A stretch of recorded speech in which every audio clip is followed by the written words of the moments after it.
Honorable Ken Agyapong, oh yeah, showdown work, Kumasi. And when we now know what you do for Kasa.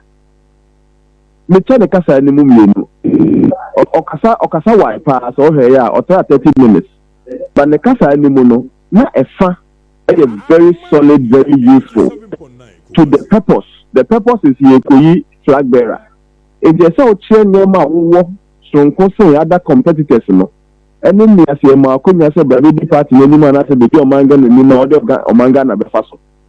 And a fan of the speech at the Jubilee Park was very solid. The this was Disney tourism, but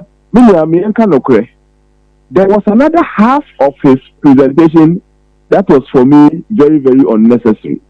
Na a woman yakura. Sebe na Chief Alan a party ni mapa. Sebe Ken Agyapong ope Chief Alan asemu na se also a party near. You could have demonstrated that by helping talk to Chief. Ma we free party ni. When you're a free party ni, or a penny we see a free party ni. Why do you spend 15 minutes of your time approving him, highlighting him, making him feel like you get it? Yeah, you should have used that in the interest of the party. It is spending a lot of time on Chief Alan was for me unnecessary.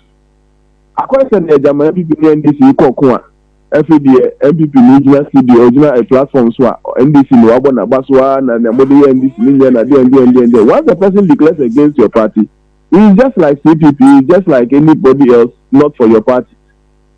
Number two, why do you use that occasion to attack almost everybody except yourself? So okay, yeah, or attack almost everybody, and for me, me classify and say unnecessary because no does not add votes. So be yinkunja for miga. And no would be obi atemo na attack obi, and now obi who say we or na say be per the boy for organ pa no e bone pa no. It doesn't translate into vote. I think what translates into vote the necessary part now. No church and ministry the data do no what the manga and he shouldn't have made those unnecessary comments. But you see, say showdown, say ona nisu there are a lot of theories in politics. Now, I'm surprised some of the politicians have not taken time to read politics.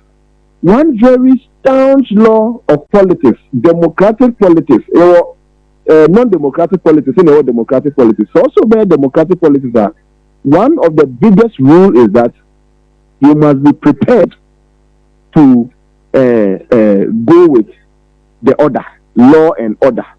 Then you move away from individual to what the law allows you to do and disallows you to do. In fact, one of the theorists say, let's say the natural world. The natural world we are also to so go to the animal kingdom. Now that's and now uncle no if you come in and no then can be hold so come the no bit na itinerary. That is the natural world. But in the natural world, na ko so bi ho de so bi a no abuse no. And let's create a semi-natural world where we would allow one person. Honestly, you nipa say ya na bestow authority between media sense. Now exercise such meaning from we nyina ho ban. And that is how come common law started. Obama, we are not going to look for warriors. No, you should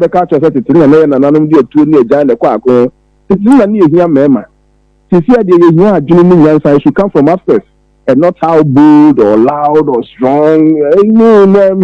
For me, all those ones are not what we need. The institutions must be strong, not the individuals. But President Obama and the the other half of my speech is unnecessary. Then another